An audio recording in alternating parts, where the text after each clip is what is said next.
Hello दोस्तों, मैं नवीन स्वागत करता हूं आपका अपने चैनल में। दोस्तों, आज मैं आपके सामने कंप्यूटर जो सब्जेक्ट है वो लेकर आया हूं, क्योंकि मुझे ये लगता है कि हम लोग सारे सब्जेक्ट अलग अलग जो बुक्स है उनसे कवर कर लेते हैं, लेकिन कंप्यूटर एक ऐसा सब्जेक्ट है जिसके हमें आधे टाइम तो यही नहीं पता होता कि हमें पढ़ना कौन सी बुक से है। जब हमारे पास हथियार ही नहीं होंगे तो हम लड़ कैसे पाएंगे। तो दोस्तों, मैंने 3-4 बुकों को कंपाइल किया है, कुछ किस में से, और उन सबको मिला के मैंने नोट्स प्रिपेयर किए हैं और वही मैं आपको पढ़ाने वाला हूँ। और जो सब्जेक्ट जो कंप्यूटर में आपको पढ़ाने वाला हूँ, ये आपके लिए जो अगर आप HSSC एस्पिरेंट है, SSC एस्पिरेंट है, बैंकिंग या UPFO का एग्ज़ाम आ रहा है, RRB, NTPC, इन सब को कवर करेगा, क्योंकि मैंने सबके हिसाब से बनाए हैं। और मोस्टली जो हरियाणा के जो मेरे कई फ्रेंड्स हैं, उनकी ये हमेशा शिकायत रहती है कि हमें एक्चुअल में पता ही नहीं चलता कि कंप्यूटर के क्वेश्चन कहाँ पूछे जाते हैं। तो दोस्तों, मैं गारंटी दे सकता हूँ आपको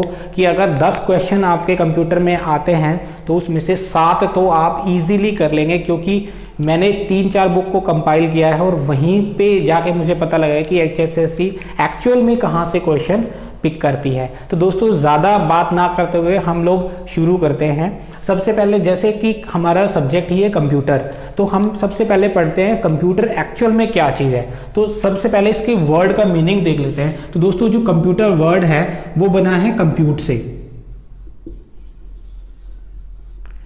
कंप्यूट से बना है दोस्तों, जिसका मतलब होता है टू कैलकुलेट। तो दोस्तों, सब दुनिया का सबसे पहला जो कंप्यूटर था वो एक्चुअल में क्या रहा होगा? कंप्यूटर ही रहा होगा। एक्चुअल में कंप्यूटर कैलकुलेटर ही रहा होगा, क्योंकि इसका मीनिंग ही कंप्यूट से बन रहा है, और कंप्यूट का मीनिंग क्या होता है एक्चुअल में? कैलकुलेटर या कैलकुलेट करना। तो दोस्तों, अब हम बात करते हैं इसकी डेफिनेशन पे आके कि कंप्यूटर क्या चीज़ हो सकती है। मैं आपको पहले इसकी डेफिनेशन बताता हूं, तब हम उसको समझेंगे कि वो डेफिनेशन क्यों रखी गई। तो दोस्तों, कंप्यूटर क्या है? ये एक इलेक्ट्रॉनिक्स डिवाइस है। So it is an electronics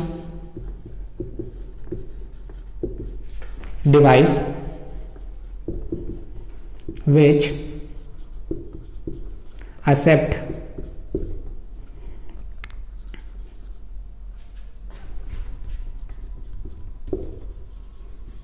data with the help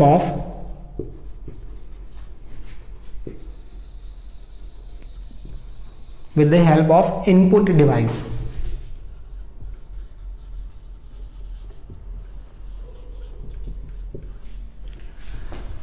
computer एक इलेक्ट्रॉनिक डिवाइस है जो डेटा को एक्सेप्ट करती है इनपुट डिवाइस की हेल्प से और उसको प्रोसेस करती है, and process this data and give us useful result in the form of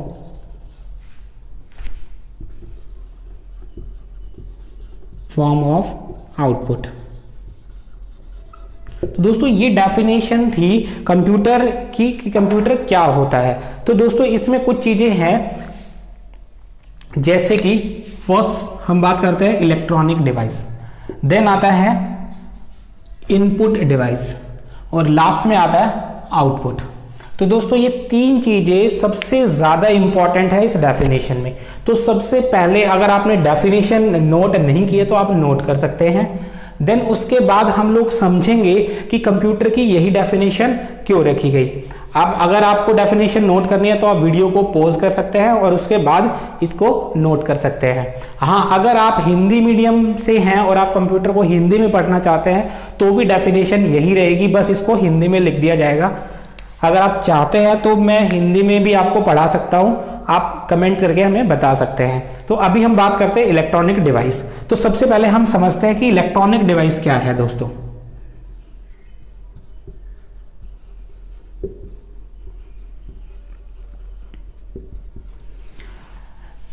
दो चीजें होती है, electrical device and electronic device.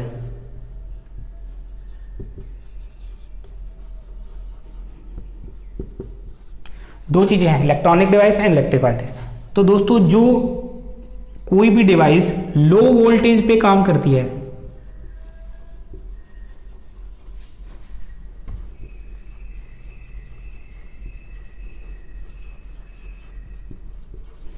दोस्तों जो लो वोल्टेज पे ऑपरेटेड डिवाइस होती है उसको हम बोलते हैं इलेक्ट्रॉनिक डिवाइस। एग्जाम्पल के तौर पे हम देखते हैं +3 वोल्ट से +24 वोल्ट तक जो डिवाइसेस काम करती है वो सारी कैटेगरी में आती है इलेक्ट्रॉनिक डिवाइस की।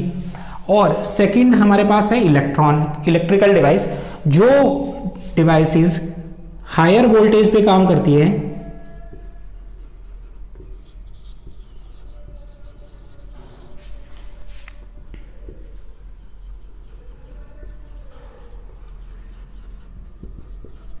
Higher voltage operated device. Example के तौर पे ले सकते हो आप कि जो डिवाइस 220 वोल्ट से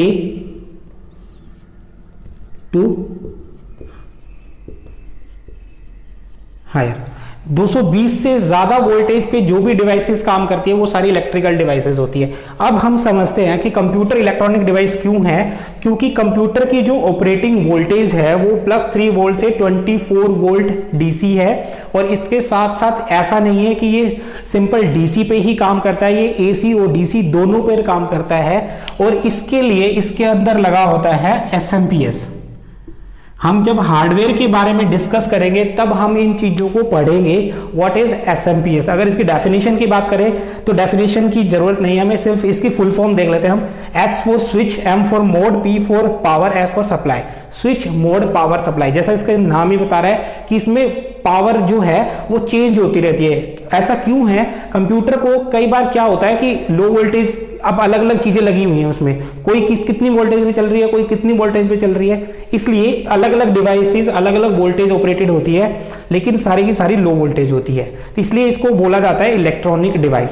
सेकेंड चीज हम डिस्कस करते हैं कि इनपुट डिवाइस क्या हो सकती है। तो दोस्तों इनपुट डिवाइस को समझने के लिए आप ऐसा समझ सकते हैं कि मैं यहां पर कुछ बोल रहा हूं और आप उसको सुन रहे हैं। मान लीजिए मैंने कहा हमें ऐड करना है 5 + 3 को, तो मैंने आपको बोला कि ऐड कीजिए 5 + 3 को, तो आपके दिमाग ने 5 और 3 सुना, वो आपके लिए क्या था, इनपुट था। यानी कंप्यूटर को जो चीज हम समझाने के लिए यूज करते हैं, जो डिवाइसेस हम यूज करते हैं कंप्यूटर को कोई चीज समझाने के लिए, वो होती है इनपुट डिवाइस। 5 + 3 हमने इनपुट दिया। अब क्या हुआ, कंप्यूटर क्या करेगा, इसका ऑपरेशन देखेगा कि प्लस है बीच में, तो उसको क्या कर देगा, ऐड कर देगा। तो जो उसने इनपुट लेने के बाद इसको ऐड करने का काम किया, उसको बोला जाता है प्रोसेस। तो यहां पर ये चीज थी हमारी प्रोसेस। इलेक्ट्रॉनिक डिवाइस समझा हमने, इनपुट डिवाइस समझा हमने, प्रोसेस समझा हमने, और प्रोसेस के बाद जो रिजल्ट आया ये 8, ये होगा हमारा आउटपुट, जो हमें अलग अलग डिवाइसेस पे दिख सकता है। इसको डिटेल में हम लोग नेक्स्ट लेक्चर में पढ़ने वाले हैं। तो यहां से हमारी डेफिनेशन क्लियर हो जाती है कि कंप्यूटर क्या है। कंप्यूटर एक इलेक्ट्रॉनिक डिवाइस है जो डेटा एक्सेप्ट करता है इनपुट डिवाइस की हेल्प से, उसको प्रोसेस करता है और हमें फाइनली आउटपुट दे देता है। तो दोस्तों हमने दो चीज समझ ली कि कंप्यूटर कहां से शुरू हुआ था, क्या था कंप्यूटर। अब हम पढ़ते हैं कि कंप्यूटर में जो एवोल्यूशन हुआ, जो कंप्यूटर के अंदर डेवलपमेंट हुआ, आज जो हम कंप्यूटर देखते हैं वहां तक हम कैसे पहुंच पाए, तो इसको बोलते हैं evolution of computer. Evolution of computer. तो एवोल्यूशन ऑफ कंप्यूटर में सबसे पहले आता है दोस्तों अबेकस। आपने नाम भी सुना होगा अबेकस का। अगर बात की जाए कि सबसे पहला कंप्यूटर या फर्स्ट कैलकुलेटिंग डिवाइस, तो वो अबेकस ही था। अबेकस सबसे पहले अगर बात की जाए तो ये डिस्कवर किया गया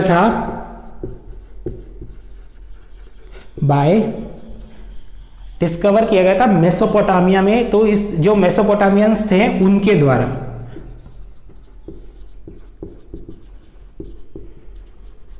मेसोपोटामियंस ने इसको डिस्कवर किया था 3000 BC में।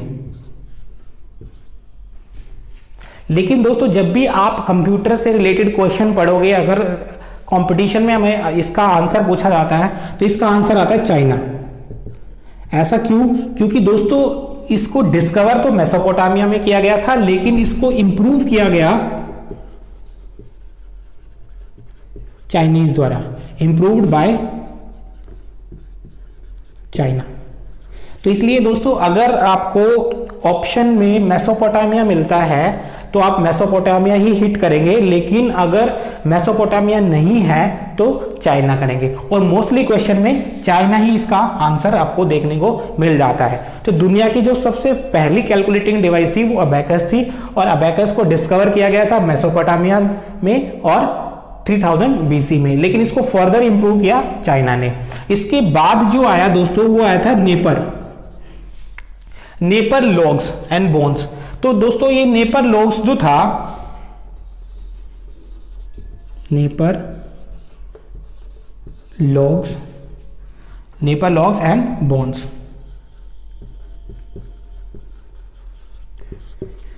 तो दोस्तों नेपर लॉग्स और बोन्स जो था ये एक डिवाइस थी जिसके अंदर हमें लॉगरिदम सॉल्व करने का तरीका मिला। तो यानी कि जो आइडिया ऑफ लॉगरिदम था, आइडिया ऑफ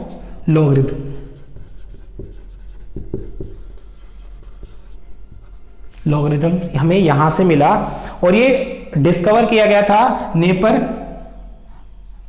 नेपर बोन्स के द्वारा, इसको डिस्कवर किया गया था, या इसको हम कह सकते हैं bye John नेपर।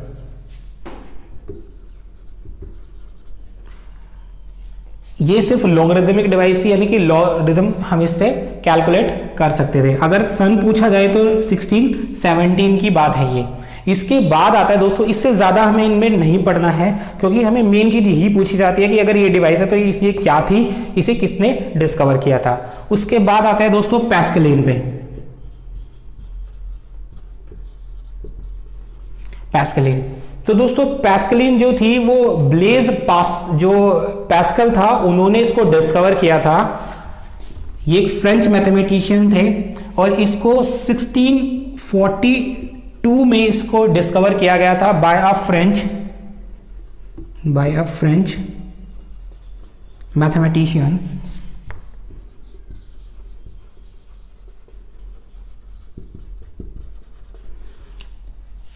Bye a French mathematician. अब बात करते हैं एक्चुअल में ये थी क्या। ये तो हमने पढ़ लिया इसको, अब ये क्या थी। हाँ, इसके साइंटिस्ट का नाम बता दूं, ब्लेज पास्कल। तो दोस्तों ये जो थी एक्चुअल में ये एक एडिशन मशीन थी, लेकिन नाम इसका एडिशन मशीन है, आप कंफ्यूज मत रहिएगा, मैं आपको क्लियर करता हूं। एक्चुअली इसका नाम था एडिशन मशीन,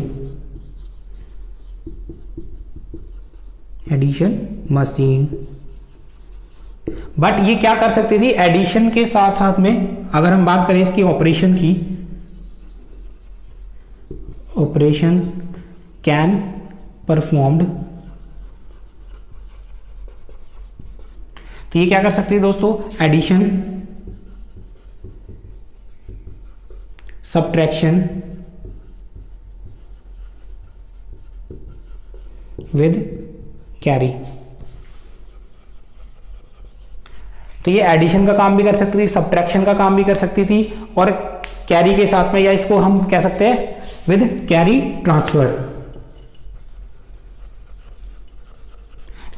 ट्रांसफर, तो दोस्तों ये तीन चीजें, सबसे पहले हमने अबेकस पढ़ा, देन नेपर लॉग्स एंड बोन्स पढ़ा, उसके बाद पैस्कलिन पढ़ा। अब एक और चीज आती है दोस्तों, दैट इज डिफरेंस इंजन। ये तो आपकी नॉलेज के लिए मैंने बताया, बस इससे ज्यादा इसमें नहीं पूछा जा सकता। लेकिन हम अब आते हैं मॉडर्न कंप्यूटर की तरफ, यानी कि ये तीन हो गए, इसमें दो और आएंगे आपके, डिफरेंस इंजन और एनालिटिकल इंजन। तो नेक्स्ट पर चलते हैं दोस्तों, डिफरेंस इंजन।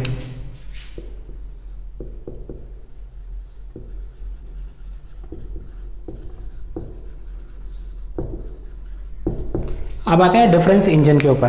तो दोस्तों डिफरेंस इंजन जो था, डिफरेंस इंजन ये एक ब्रिटिशर थे, यानी इसको बोल सकते हैं हम इंग्लिश मैथमेटिशियन,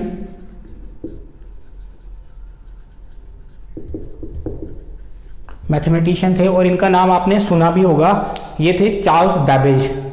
और इस बाय इंग्लिश मैथमेटिशियन, और अगर आप इंग्लिश पढ़ रहे हैं तो एन आ जाएगा इसके आगे, बाय एन इंग्लिश मैथमेटिशियन इन 1642। 1642 में सॉरी ये आया था 1822 इंग्लिश मैथमेटिशियन चार्ल्स बैबेज।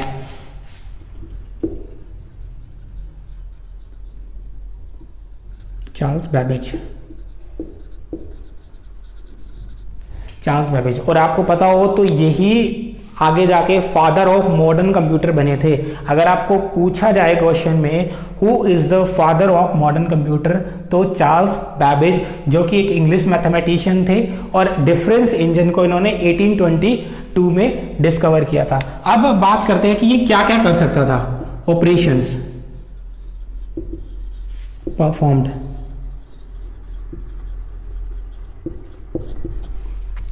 अब इसके ऑपरेशन परफॉर्म की बात करते हैं दोस्तों, तो नॉर्मली ये जो अगर हम बात करें तो जितने मैथमेटिकल फंक्शन है वो तो कर ही सकता था, यानी कि एडिशन, सब्ट्रैक्शन फंक्शन, बट इसके साथ साथ दोस्तों ये पॉलिनोमियल भी सॉल्व कर सकता था। पॉलिनोमियल सॉल्व कर सकता था, और पॉलिनोमियल एवोल्यूशन,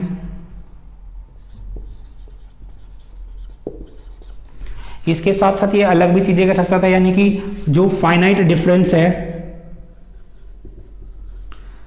फाइनाइट डिफरेंस, इसको सॉल्व कर सकता था, ठीक है। और मतलब ये इसको थ्योरेटिकली कर सकता था,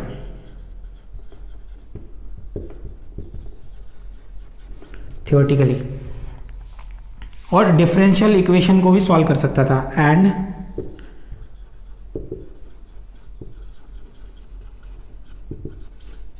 equations.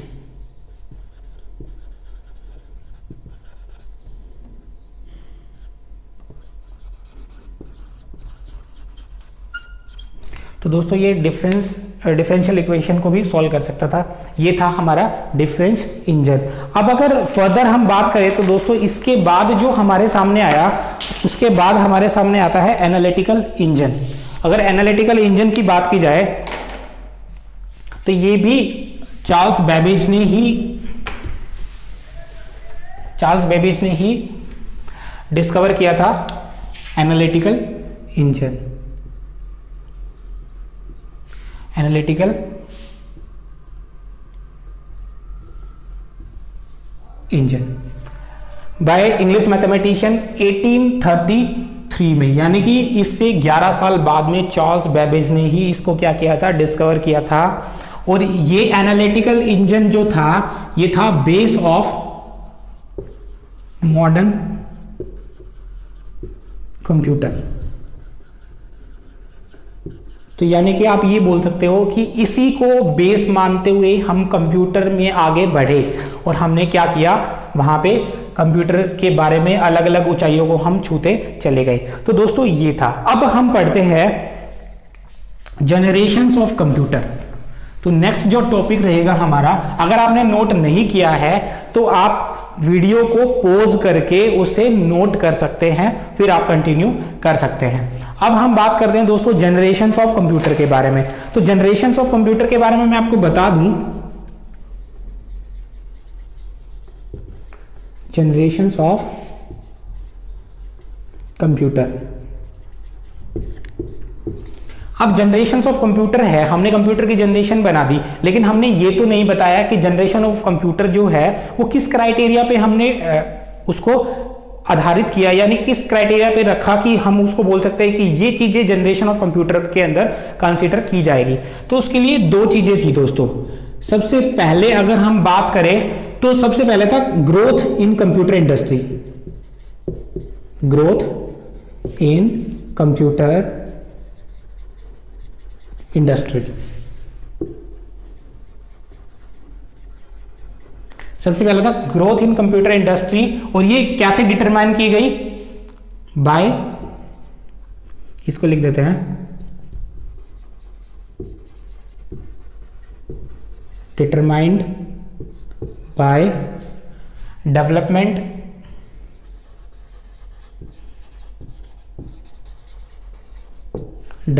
In technology.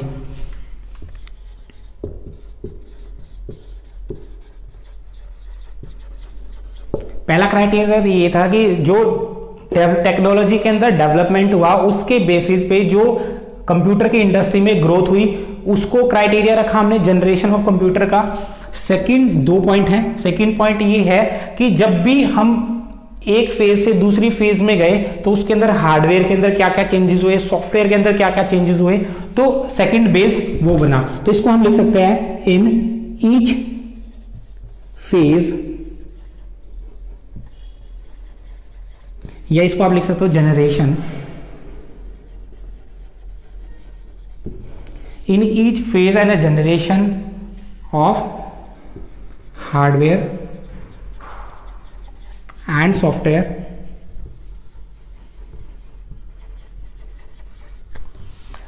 In each phase of hardware and software development.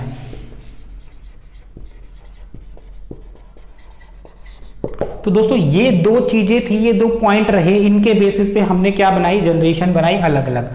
तो चलिए दोस्तों अब हम पढ़ लेते हैं क्या जनरेशन थी हमारी। तो अगर आपने इसको नोट नहीं किया तो आप इसे नोट कर सकते हो, वीडियो को पॉज कर सकते हो, और देन उसके बाद हम लोग आगे कंटिन्यू करेंगे। आई होप आपने नोट कर लिया होगा।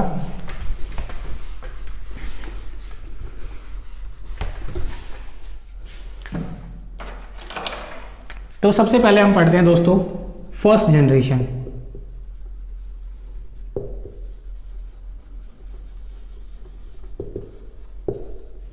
फर्स्ट जनरेशन, तो दोस्तों फर्स्ट जनरेशन का जो टाइम पीरियड रहा है वो रहा है 1942 से लेके 1955 तक। अब दोस्तों मैं एक चीज आपको और बता दूं कि यहाँ पे जो टाइम पीरियड है ना, ये टाइम पीरियड ये अलग अलग बुक्स अलग अलग लिखती है। तो इसके रिगार्डिंग मैं आपको बता दूं कि मैंने जो NCERT है उसको बेस बनाया, क्योंकि जितने भी गवर्नमेंट एग्जाम होते हैं वो सभी के सभी NCERT को डेटा को ही एक्चुअल या रियल मानकर चलते हैं। जो स्टैट उसमें दिए हुए हैं वो मोस्टली उसको फॉलो करते हैं, इसलिए मैंने ये मोस्ट ऑथेंटिक डेट आपको मैं बता रहा हूं। तो फर्स्ट जनरेशन थी 1942 से 1955 तक। अब बात करते हैं इसके अंदर क्या हुआ। तो सबसे पहले इसकी जो पॉइंट है वो डिस्कस करने वाले हैं, इसके अंदर क्या टेक्नोलॉजी थी। तो अगर सबसे पहले बात करें टेक्नोलॉजी की, टेक्नोलॉजी यूज्ड, तो वो थी दोस्तों वैक्यूम ट्यूब। ये मोस्ट इंपॉर्टेंट है, ये आपको याद रखना है। इसके अंदर सिर्फ वही पॉइंट मैं आपको लिखवा रहा हूं जो आपके लिए इंपॉर्टेंट है, फालतू का कुछ भी नहीं है यहां पे। वैक्यूम ट्यूब्स, तो वैक्यूम ट्यूब्स इसके अंदर दोस्तों यूज हुई थी। वैक्यूम ट्यूब अगर आपने नहीं देखी है तो वो कुछ इस टाइप की होती थी, ऐसी वैक्यूम, बहुत बड़ी बड़ी वैक्यूम ट्यूब्स होती थी। तो वो टेक्नोलॉजी इसके अंदर यूज हुई थी, वैक्यूम ट्यूब्स। अब ये किस लिए यूज होती थी? Vacuum tubes were used for, किस लिए यूज की गई? ये की गई जो इलेक्ट्रिक सिग्नल है हमारा उसको एम्पलीफाई करने के लिए और कंट्रोल करने के लिए। So for control and amplify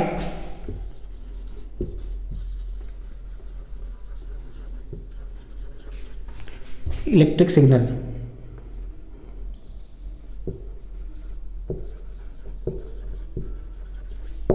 तो ये इसलिए यूज की गई थी। इसके बाद हम बात करते हैं दोस्तों इसके साइज पे।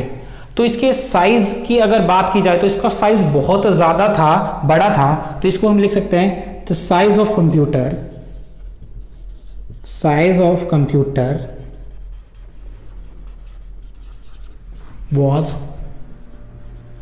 ह्यूज, यानी बहुत बड़ा था। तो दोस्तों अगर इसका साइज बड़ा होगा तो ऑब्वियस की बात है कि ये ज्यादा इलेक्ट्रिसिटी कंज्यूम करेगा। तो पहले हम बात करते हैं इसके साइज ऑफ ह्यूज, काफी बड़ा साइज था। So occupy lot of space, size काफी बड़ा था इसलिए ये ज्यादा स्पेस को ऑक्यूपाई करता था। अब हम वही बात कर रहे थे थर्ड पॉइंट में कि अगर इसका साइज बड़ा होगा तो इलेक्ट्रिसिटी कंजप्शन इसकी क्या होगी, ज्यादा होगी। So high electricity consumption,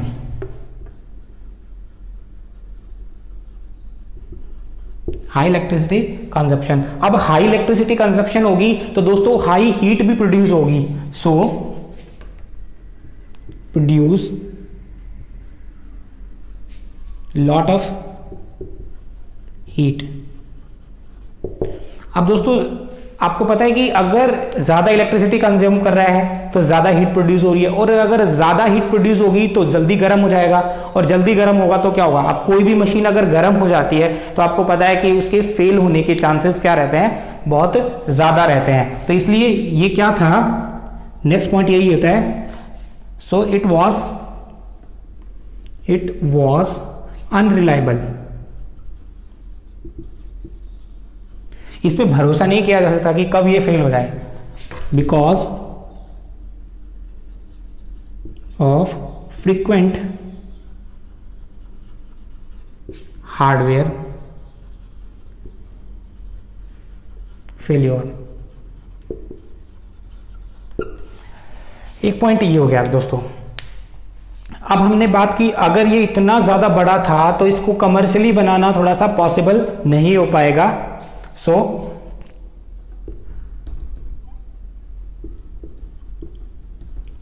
production of commercially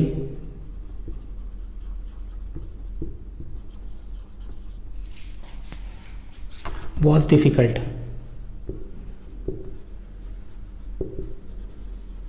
तो दोस्तों इसका जो इंडस्ट्रियल प्रोडक्शन था वो करना काफी डिफिकल्ट था, तो इसलिए एक ये भी इसकी लिमिटेशन थी। अब हमने ये चीज पढ़ी। अब एक चीज मैंने आपको बताई थी, अगर ये यहाँ पे हीट ज्यादा प्रोड्यूस कर रहा है तो ज्यादा गर्म होगा, ज्यादा फेल होने के चांसेस थे। स्टिल हमने क्या किया, इसको एसी दिया, यानी कि इसे रिक्वायरमेंट थी। सो इट रिक्वायर्ड कॉन्टिन्यूअस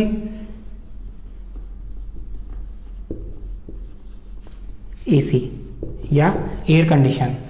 तो इसे क्या था, इसे लगातार एसी की रिक्वायरमेंट रहती थी। अब दोस्तों एक पॉइंट और इसका हमने डिस्कस करना है।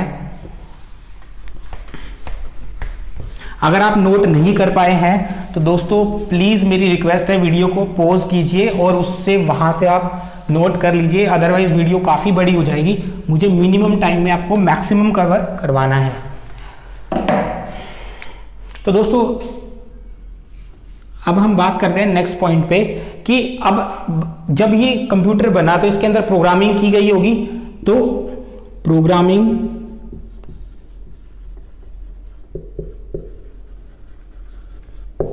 जो प्रोग्रामिंग हम करते थे वो किस में करते थे, मशीन लैंग्वेज में।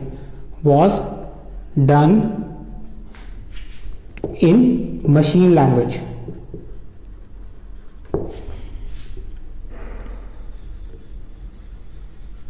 Programming was done in machine language.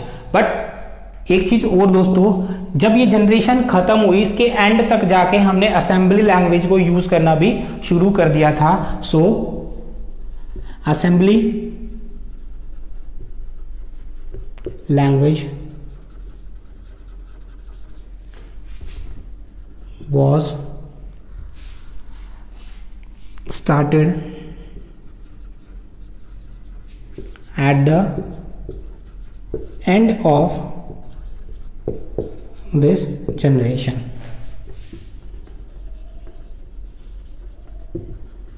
तो दोस्तों ये कुछ एग्जाम्पल थे हमारे, ये कुछ पॉइंट थे हमारे फर्स्ट जनरेशन के रिगार्डिंग। अब हम बात करते हैं दोस्तों कि इस जनरेशन में कौन कौन से कंप्यूटर आए। तो अगर कुछ कंप्यूटर की एग्जाम्पल हम लोग ले लें तो सबसे पहले आता है इनायक, सेकंड आता है एडविक, ये सी है दोस्तों। उसके बाद आता है हमारा यूनिवेक, और एक और है इसमें मार्क 1। तो दोस्तों मार्क 1 को थोड़ा सा हम डिटेल में पढ़ेंगे क्योंकि ये फर्स्ट जनरेशन कंप्यूटर में काफ़ी हेल्पफुल रहा था। तो अब बात करते हैं इनके फुल फॉर्म के बारे में, थोड़ा सा बात कर लेते हैं। अगर आपने नोट नहीं किया है तो वीडियो को पॉज करके आप इसको नोट कर सकते हैं। चलिए दोस्तों मैं इसको रब कर देता हूं। अगर आपने नोट नहीं किया है तो प्लीज़ आप नोट कर लीजिए इसको। अब हम लोग इसके जो इसके एग्जाम्पल है थोड़ा सा उसको डिटेल में पढ़ने वाले हैं कि क्या क्या है ये कंप्यूटर। तो अगर मैं बात करूं सबसे पहले फर्स्ट जो था हमारा, इनकी दोस्तों इनके बारे में ज्यादा नहीं पढ़ना, इनकी सिर्फ आपको फुल फॉर्म कभी पूछ ली जाती है। तो सबसे पहले हम पढ़ लेते हैं इनैक के बारे में। तो E stands for electronic, N for numerical, electronic numerical, I for integrated,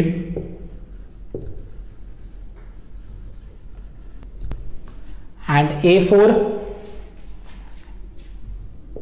and last C for calculator. तो दोस्तों ये इसकी फुल फॉर्म हो गई इनैक की। सेकंड कंप्यूटर था हमारा एडविक। इसकी भी दोस्तों फुल फॉर्म ही पूछी जाती है, तो इसकी फुल फॉर्म हम देख लेते हैं। That is electronic discrete variable, electronic discrete variable automatic computer.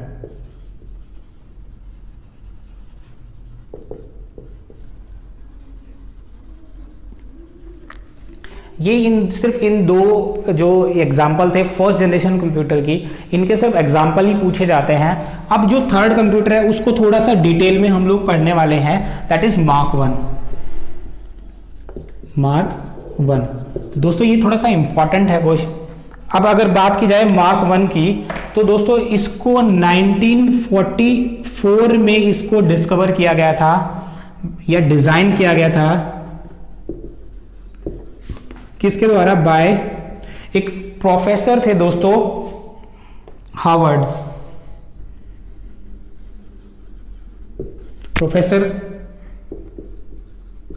Professor Harvard with collaboration, और इनका पूरा नाम एलन था, प्लस प्रोफेसर हार्वर्ड, और इन्होंने आईबीएम कंपनी, आपने नाम सुना होगा आईबीएम का, उसके साथ मिलके इसको डिजाइन किया था 1944 में। अब इसके बारे में पढ़ लेते हैं कि एक्चुअल में ये क्या था। तो सबसे पहले बात करें तो दोस्तों ये पहला इलेक्ट्रोमैकेनिकल कंप्यूटर था। So it was first electro mechanical computer. ये पहला इलेक्ट्रोमैकेनिकल कंप्यूटर था। और अगर बात करें इसके कैलकुलेशन की, तो दोस्तों ये 2 10 डिजिट के नंबर को मल्टीप्लाई कर सकता था जस्ट 5 सेकेंड में। So it could multiply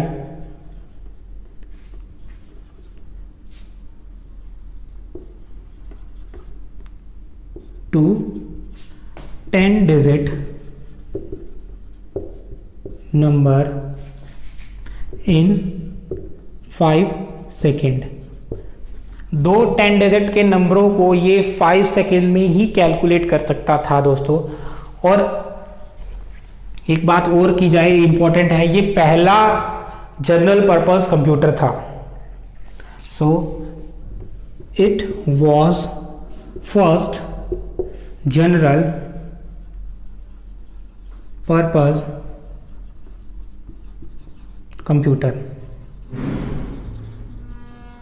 it was first general purpose computer जो कि इंस्ट्रक्शन को ऑटोमेटिकली एग्जीक्यूट कर सकता था। Can execute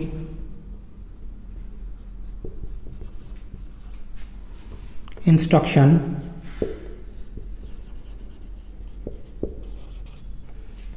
automatically.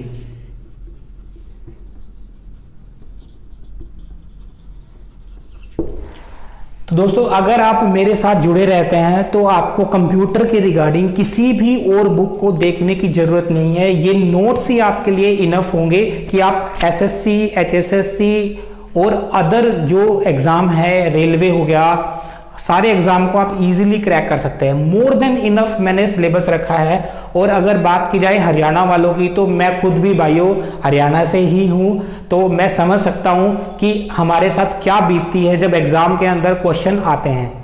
तो कुछ आप मेरे पे विश्वास कीजिए, कुछ अपने आप पे विश्वास कीजिए, बाकी जो रह गया वो भगवान पे छोड़ दीजिए। सब मिलके हम लोग क्या कर सकते हैं, इस एग्जाम को क्रैक कर सकते हैं। तो दोस्तों ये था मार्क 1।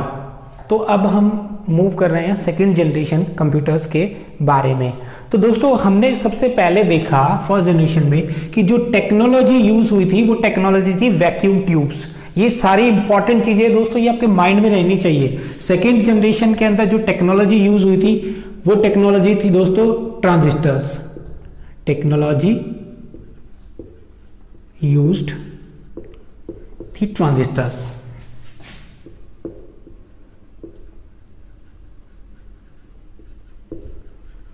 ट्रांजिस्टर्स ये दोस्तों वैक्यूम ट्यूब से साइज में बहुत ज्यादा छोटे थे, तो इसलिए इनकी हेल्प से क्या हुआ कि हमारा जो साइज ऑफ कंप्यूटर है वो रिड्यूस हो गया। तो फर्स्ट पॉइंट हमारा यही हो जाएगा, टेक्नोलॉजी यूज्ड ट्रांजिस्टर्स। और second, it was smaller than first generation computer. Then first generation computers.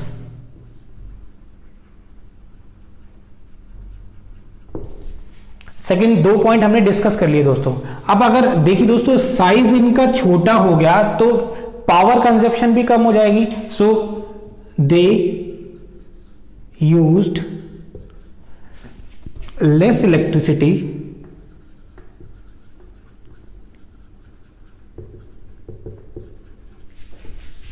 Then previous generation. और अगर दोस्तों इसको थोड़ा सा हम ये कर लेते हैं, अगर ये लेस इलेक्ट्रिसिटी यूज कर रहे हैं तो हीट जो जनरेशन है वो भी कम होगा। सो इसको हम लिख सकते हैं इलेक्ट्रिसिटी एंड एमिट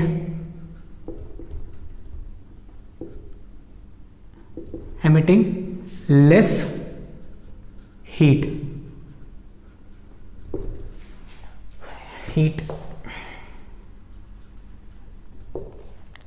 तो ये हो गया दोस्तों कि ये जो सेकेंड जनरेशन कंप्यूटर थे वो फर्स्ट जनरेशन से कम इलेक्ट्रिसिटी यूज कर रहे थे, तो हीट भी कम एमिट कर रहे थे। अब आप बात करते हैं इनकी मेमोरीज के बारे में। तो दोस्तों यहां पर मैग्नेटिक मेमोरीज हम लोग यूज करने लगे थे। Magnetic core memories and magnetic disk memories.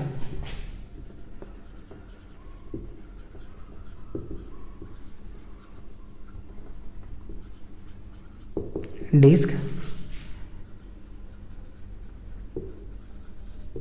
memories were used for primary and secondary storage। तो दोस्तों परमानेंट और टेम्परेरी दोनों तरह के डेटा को स्टोर करने के लिए हम लोग मैग्नेटिक कोर मेमोरी और मैग्नेटिक डिस्क मेमोरीज यूज करने लग गए थे सेकेंड जनरेशन में। ये पॉइंट काफी इंपॉर्टेंट रहेंगे दोस्तों आपके लिए। अब इसके बाद आते हैं दोस्तों जो सबसे ज्यादा इंपॉर्टेंट है कि इस जनरेशन में यानी कि सेकेंड जनरेशन में आके फर्स्ट जो ऑपरेटिंग सिस्टम था वो डेवलप हुआ था। So first operating system were developed.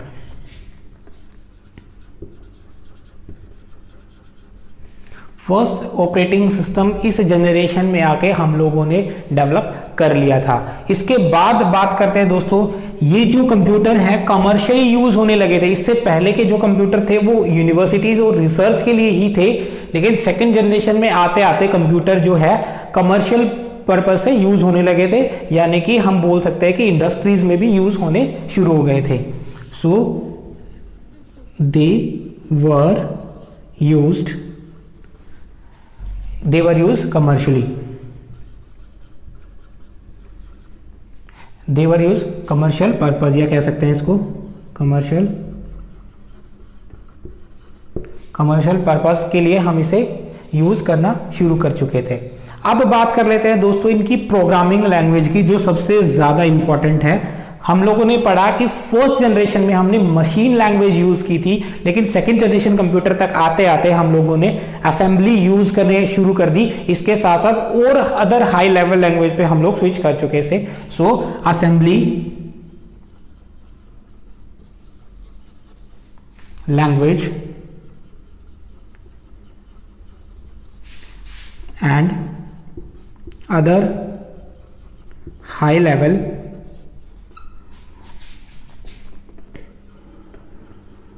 language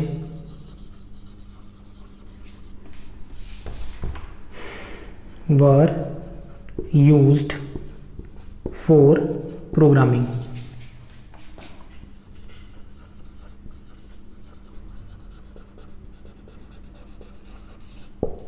programming के लिए हम लोग अदर लैंग्वेज असेंबली के अलावा हाई लेवल लैंग्वेज भी यूज करना शुरू कर चुके थे सेकेंड जनरेशन में। तो दोस्तों ये कुछ पॉइंट थे हमारे डिस्कस करने के लायक, जो हमने डिस्कस किए यहाँ पर सेकेंड जनरेशन कंप्यूटर से रिगार्डिंग। अब इनके एग्जांपल्स देख लेते हैं दोस्तों कि कौन कौन से एग्जांपल रहे होंगे सेकेंड जनरेशन कंप्यूटर के। तो दोस्तों IBM के जो कंप्यूटर हैं वो इनके एग्जाम्पल थे।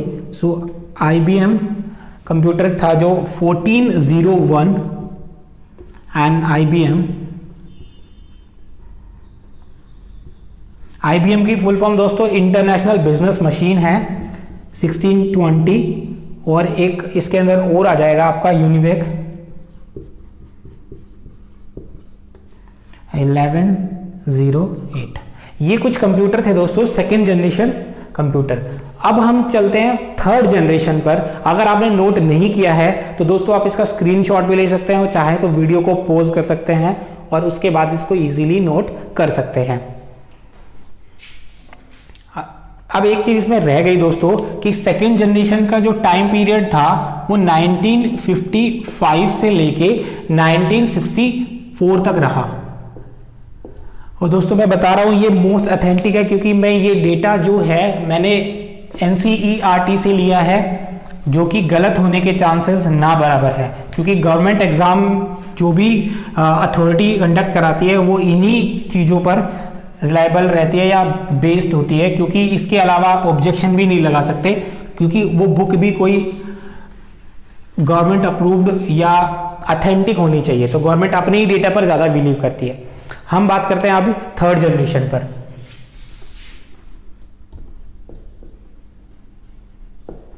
थर्ड जनरेशन, तो दोस्तों थर्ड जनरेशन जो है 1964 से स्टार्ट हुई थी। थर्ड जनरेशन 1964 से स्टार्ट हुई और 1975 तक चली, लगभग 11 साल। तो दोस्तों इसमें पढ़ते हैं हम कुछ पॉइंट। तो हमने फर्स्ट जनरेशन में पढ़ा कि जो टेक्नोलॉजी यूज हुई थी वैक्यूम ट्यूब थी। सेकेंड जनरेशन में हमने पढ़ा ट्रांजिस्टर यूज हुए थे। थर्ड जनरेशन में एक और रेवोल्यूशन आ गया, यहां पर आईसी यूज होनी शुरू हो गई। सो टेक्नोलॉजी जो थी, टेक्नोलॉजी यूज्ड वर आईसी थी। दोस्तों आईसी की फुल फॉर्म है इंटीग्रेटेड सर्किट।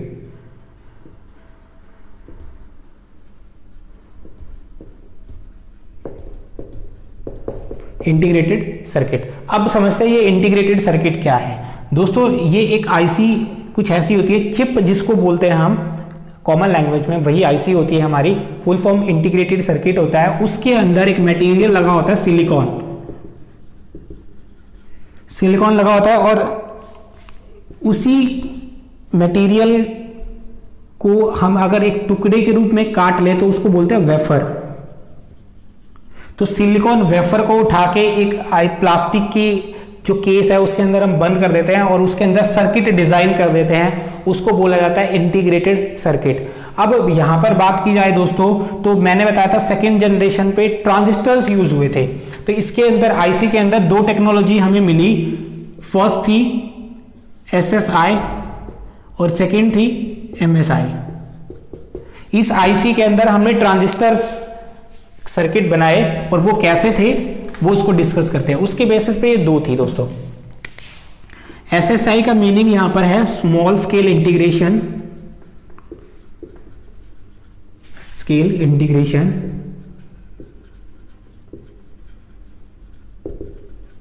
सेकेंड है medium scale integration.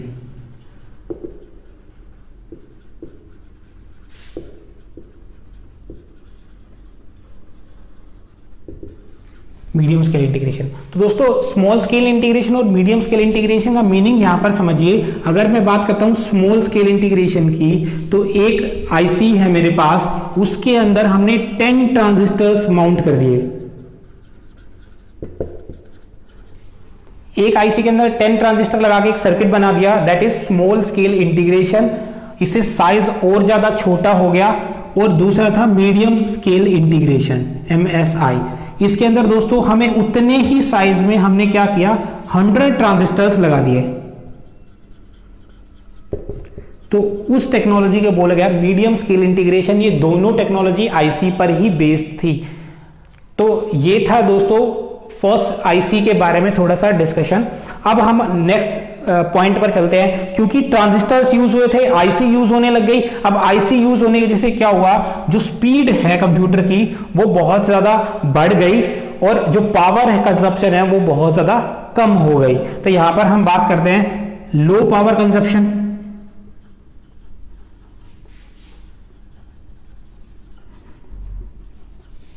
Low power consumption हो गई। लो पावर कंजप्शन होगी तो हीट भी कम प्रोड्यूस होगी and less heat emission.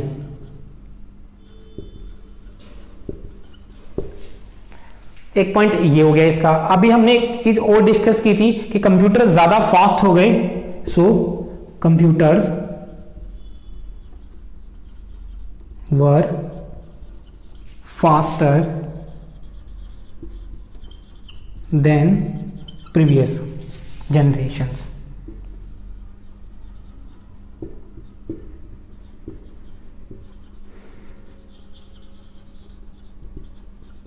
Computer, ये कुछ पॉइंट है दोस्तों जो थर्ड जनरेशन के बारे में हमने कंसीडर किए। अब अगर बात कर लेते हैं दोस्तों इन पॉइंट की, तो 4 पॉइंट हो गए मेन। थर्ड जनरेशन कंप्यूटर के अंदर यही था जो हमें ज्यादा इंपॉर्टेंट था और हमें याद रखने था। अब चलिए दोस्तों मूव करते हैं फोर्थ जनरेशन के ऊपर, देखते हैं फोर्थ जनरेशन में क्या था। उससे पहले हम लास्ट में इसके एग्जाम्पल देख लेते हैं, थर्ड जनरेशन कंप्यूटर के एग्जाम्पल। तो दोस्तों इसके अंदर आता है हमारा IBM का 360 सीरीज, IBM 360 और हनीवेल 6000 सीरीज।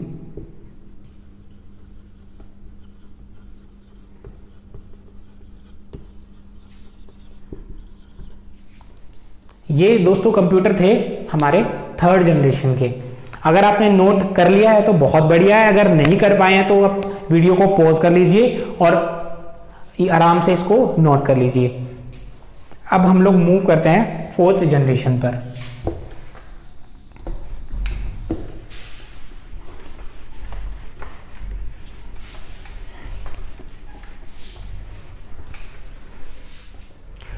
तो दोस्तों फोर्थ जनरेशन जो थी हमारी 75 से 80 तक चली, यानी कि 1975 से लेके 1980 तक फोर्थ जनरेशन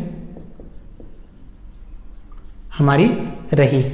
अब जब ये 4th जनरेशन रही तो उसमें टेक्नोलॉजी जो थी वो दोस्तों आईसी थी, लेकिन आईसी को हम और स्मॉल स्केल तक लेके चले गए। जैसे कि हमने 3rd जनरेशन में पढ़ा था कि स्मॉल स्केल इंटीग्रेशन और मीडियम स्केल इंटीग्रेशन, यहां पर हम और उससे फर्दर चले गए और हम पहुंच गए लार्ज स्केल इंटीग्रेशन पे, दैट इज LSI।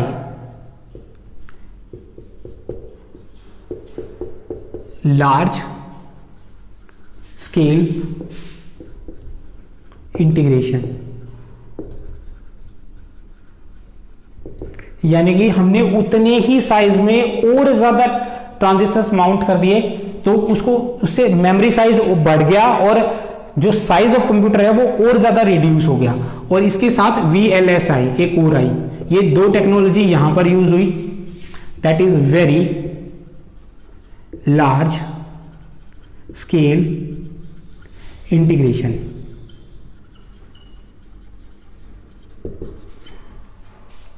तो दोस्तों इसमें थाउजेंड्स ऑफ ट्रांजिस्टर हमने यूज किए और यहां पर 10,000 से ज्यादा ट्रांजिस्टर हमने यूज किए उतने ही साइज में। इससे क्या हुआ, साइज ऑफ कंप्यूटर और छोटा हो गया। तो अगर हम बात करें दूसरे पॉइंट की,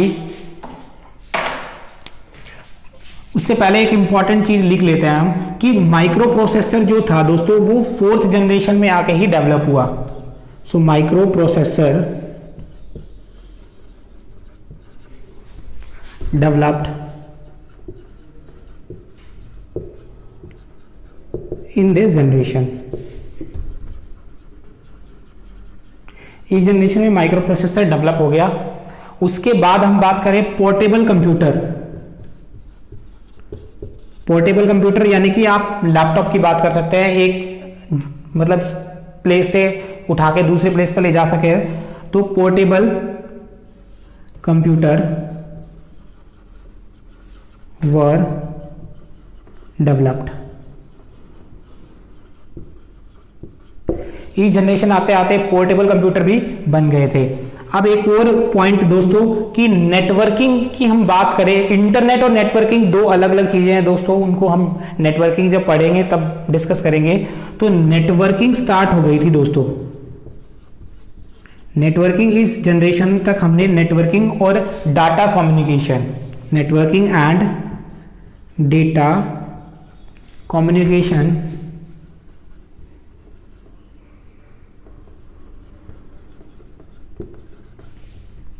स्टार्ट हो गया था, वर स्टार्टेड। यहां तक आते आते हमने नेटवर्किंग और डाटा कम्युनिकेशन भी स्टार्ट कर लिया था। और अब बात करते हैं दोस्तों इसके कंप्यूटर के बारे में कि फास्टर भी थे और इसके अंदर जो पावर कंजप्शन थी वो बहुत कम थी। So less power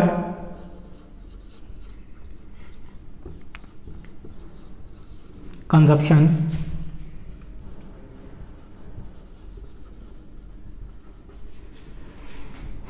and less heat generation, less heat generation।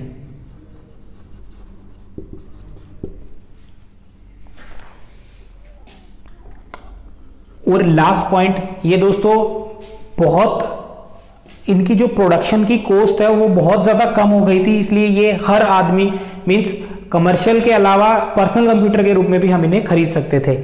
So very less production cost।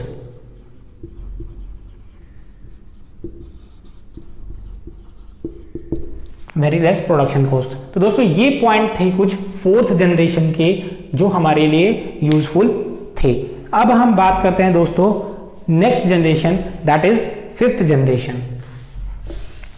अगर आपने नोट नहीं किया है तो दोस्तों आप वीडियो को पॉज कर लीजिए और उसको नोट कर लीजिए, क्योंकि सिलेबस थोड़ा सा ज्यादा है और हमें थोड़े टाइम में इसको कवर करना है। तो इसलिए दोस्तों अब चलते हैं 5th जनरेशन। दोस्तों 1980 से लेके अब तक जो चल रहा है वो 5th जनरेशन चल रही है। पर फिफ्थ जनरेशन स्टार्ट करने से पहले मैं आपको एक चीज और बता दूं, अगर आपके दिमाग में एक क्वेश्चन आ रहा हो कि जब हम बोल रहे हैं कि 1980 से लेके आज तक फिफ्थ जनरेशन चल रही है, लेकिन आपने ऐड में देखा होगा इंटेल की ऐड आती है, Intel 9th generation, 8th generation, 7th generation, ये क्या चीज हो सकती है? जब हम बोल रहे हैं कि कंप्यूटर की तो 5 ही जनरेशन है। तो दोस्तों इनका मीनिंग है कि जब से इंटेल ने प्रोसेसर बनाना स्टार्ट किया है, इंटेल और AMD, दोस्तों ये 2 इंपॉर्टेंट कंपनीज है जो कि माइक्रो प्रोसेसर बनाती हैं। तो इंटेल का जो प्रोसेसर है दोस्तों, ये उसकी जनरेशन है। अब लेटेस्ट 9th जनरेशन चल रही है कंप्यूटर की प्रोसेसर की, यानी इंटेल के प्रोसेसर की 9th जनरेशन चल रही है। और अगर आप सोच रहे हैं कि i3 i5 की बात कर रहा हूं मैं, i3 i5 i7 वो वेरिएंट है दोस्तों कि हमें अपने यूज के हिसाब से कौन सा प्रोसेसर चूज करना है। उनके बारे में भी हम दोस्तों प्रोसेसर की एक अलग से क्लास रखेंगे, उसमें मैं आपको शुरू से लेके आज तक प्रेजेंट सभी प्रोसेसर के बारे में डिस्कस करूंगा। तो अब हम चलते हैं फिफ्थ जनरेशन पर। फिफ्थ जनरेशन में हमारे लिए क्या था? तो दोस्तों टेक्नोलॉजी तो फिफ्थ जनरेशन में वही थी, आईसी,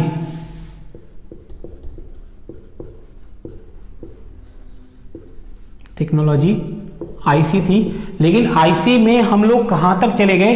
वेरी लार्ज स्केल तक तो हम पीछे ही चले गए थे। अब इसके अंदर आई दोस्तों ULSI, that is ultra large scale integration, ultra large scale integration, ultra large scale integration. तो हम लोग पहुंच गए अल्ट्रा लार्ज स्केल इंटीग्रेशन पे, यानी कि अब हमने और ज्यादा छोटा साइज कर दिया लेकिन मेमोरी को बढ़ा दिया। इसको आप ऐसा समझ सकते हैं दोस्तों, शुरू में आपने देखा होगा कि हमारे जो मोबाइल के मेमोरी कार्ड्स जो आते थे वो आते थे 128 MB, उसके बाद बढ़ते चले गए, 1 GB वाला कार्ड भी आ गया, फिर उसके बाद 2 GB कार्ड भी आया, फिर 4 GB कार्ड भी आया, 8 GB भी आया, 16 GB कार्ड भी आया। मोस्टली लोग तो आज भी 16 GB यूज करते हैं। 32 GB कार्ड भी आता है, देन 64, फिर उसके बाद 128, और आजकल के मोबाइल तो 512 जो GB कार्ड है उसको भी सपोर्ट करते हैं। तो दोस्तों एक बात आपने नोट की होगी, यहां से मेमोरी का साइज तो बढ़ता जा रहा है, ऑलमोस्ट हर जगह डबल ही होता जा रहा है। ये इसके बीच में भी बहुत से आए हैं, मैंने क्योंकि बहुत ज्यादा हो जाएंगे इसलिए थोड़ा किया, 1 GB, 2 GB, 4, 8, 16, 32, 64, 128 एंड 520, पर आप 512 आप देखिए कि यहाँ पे हमारे मोबाइल के अंदर कार्ड का स्लॉट तो स्टैंडर्ड होता है ना। ऐसा हो सकता है कि हम अपने भाई के मोबाइल का मेमोरी कार्ड निकाल के अपने मोबाइल में डाल सकते हैं, ऐसा तो नहीं कि साइज में वेरी आ जाएगा। तो साइज उतना ही रहा लेकिन जो मेमोरी का स्पेस है वो बढ़ गया। वो इसलिए हुआ क्योंकि हमने ultra large scale integration use की, यानी कि अब हम लाख से ज्यादा ट्रांजिस्टर उसी सिंगल चिप पर यूज करने लगे, जिससे क्या हुआ कि हमारा मेमोरी और ज्यादा इंक्रीज हो गई और साइज तो उतना ही रहा। यानी कि ओवरऑल अगर हम बात करें हार्डवेयर का साइज रिड्यूस करते चले गए हम और मेमोरी को इंक्रीज करते चले गए। ये थी दोस्तों जनरेशन टू जनरेशन वेरिएशन। तो यहां पर यूज हुई अल्ट्रा लार्ज स्केल इंटीग्रेशन। अगर बात करें सेकंड पॉइंट की, तो इसमें जो कंप्यूटर थे दोस्तों वो आर्टिफिशियल इंटेलिजेंस वाले कंप्यूटर थे। अगर हम बात करें तो used artificial intelligence, artificial intelligence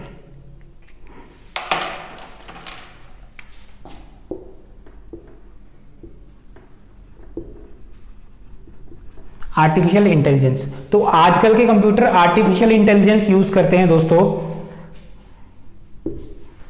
2 point हो गए, यानी कि हम इसको बोल सकते हैं कि दे बिहेव लाइक ह्यूमन।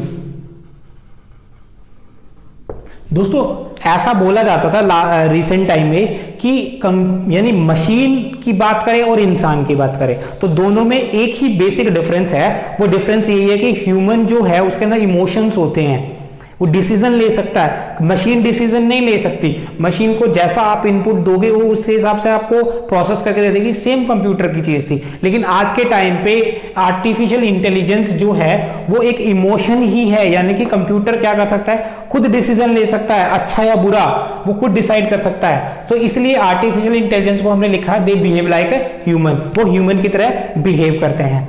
अब एक और चीज आती है दोस्तों इसके अंदर, parallel processing.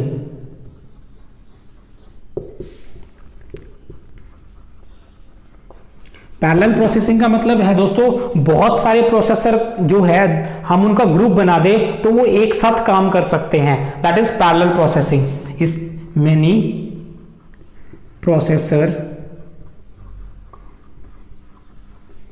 Grouped together, that is parallel processing. तो दोस्तों ये पैरेलल प्रोसेसिंग को भी आज जो 5th जनरेशन कंप्यूटर है वो पैरेलल प्रोसेसिंग को भी सपोर्ट करते हैं। अब एक और पॉइंट आता है दोस्तों, दैट इज सुपर कंडक्टिविटी।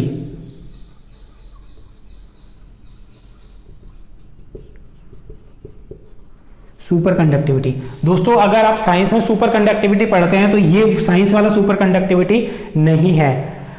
इसका मतलब यहां पर है कि जो कंप्यूटर है वो ह्यूमन लैंग्वेज को समझ सकता है और उसके बेसिस पे डिसीजन ले सकता है। Means to understand human language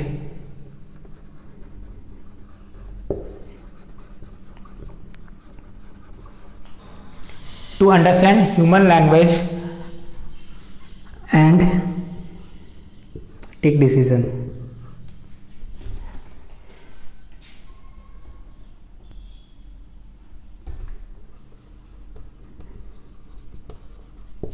decision, या आप ऐसे बोल सकते हो कि जो आजकल के कंप्यूटर हैं वो सीखते हैं ह्यूमन से और जो वो नॉलेज गेन करते हैं उसके बेसिस पे वो डिसीजन लेते हैं, that is 5th generation computer. तो दोस्तों इसके अंदर जो मॉडर्न कंप्यूटर आएंगे आर्टिफिशियल इंटेलिजेंस बेस्ड रोबोट्स, सारे एआई रोबोट्स हम ले सकते हैं एग्जांपल के तौर पे, वो 5th जनरेशन कंप्यूटर में ही आते हैं। आपने देखा ही होगा ये सारी 5th जनरेशन है दोस्तों।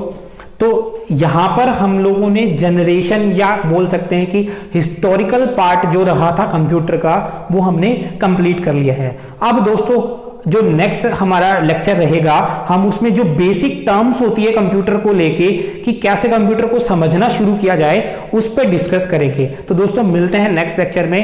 Thank you.